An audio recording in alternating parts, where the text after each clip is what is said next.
You can look. Unaweza First word, what is it? Neno la kwanza. After. After. Baada. So John is continuing a story. Hivyo Yohana anaendelea na habari. Look at chapter 5. Angalia sura ya 5. And verse 1. Mstari wa kwanza. What does it say? Inasema nini? Baada. After. Look at chapter 4. Angalia sura ya 4. Verse 46. Sura ya 4 mstari wa 16. What did you read? Just the first few words, verse 46. 46. So he came to Galilee. Basi alifika tena Kana ya Galilaya. So John is taking us on a journey. Kwa Yohana anatupeleka kwenye safari. And Jesus is heading toward Jerusalem. Kwamba Yesu anaelekea Yerusalemu. But if you don't look at every word, lakini kama haufuatilii kila neno, and if you don't take the chapters out of the way, na kama hauondoi hizo sura, you would miss what John is doing. Utakosa kile Yohana anasimulia. And John was there. Na Yohana alikuwepo hapo. Jesus was on this journey. Wakati Yesu anatembea katika safari. He was an eyewitness. Yeye alikuwa anashuhudia kwa macho. Everything that he talks about. Kuhusu kile kitu anachokisema. He heard alisikia every one of these words. Kila moja ya neno hili. John wrote them down. Na akawa akiandika. By the inspiration of the Spirit. Kwa usimamizi wa Roho Mtakatifu. All right.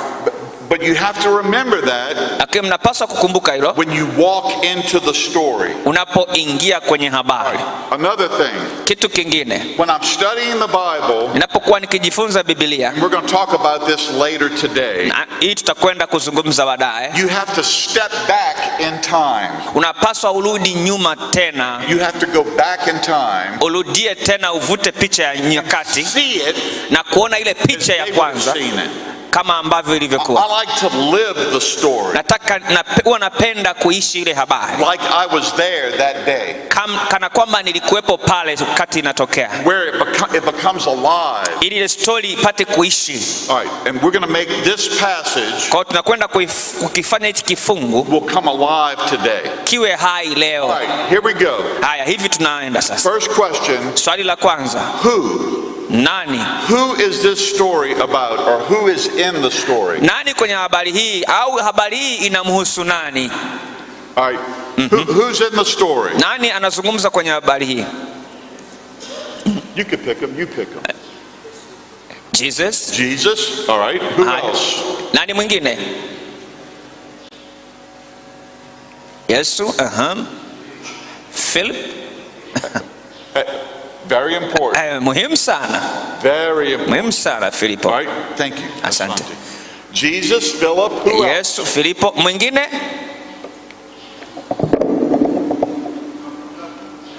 The multitude. The multitude. Very good. Yep. Vizuri, multitude. Andrew. Very important. Vizuri sana, muhimu sana. When John writes, Yohana he mentions 3 apostles. Aliwataja mitume watatu. But in the story, lakini kwenye habari, only 2 apostles speak. Ni mitume wawili tu ndo wamesema, wamezungumza. Interesting. Ya muhimu sana. In the Gospels, katika Injili, how many times ni mara ngapi do you hear Philip speak? Unamsikia Filipo akizungumza? Or how many times au mara ngapi do you hear Andrew speak? Unamsikia Andrea akisema? Kidogo tu, mara chache sana. Very little. Mara chache sana. In this story, kwenye habari hii, you hear them speak. Unawasikia wakisema. And it's important what they say. Na ni muhimu kile wanasema. Or John would not have written it down. Ndio maana Yohana kikiandika. Who else is in this story? Aya, nani mwingine yuko kwenye hii habari? Jesus, Yesu, multitude, makutano, Filipo, Andrea, and who else? Nani mwingine? Someone there? And Toto.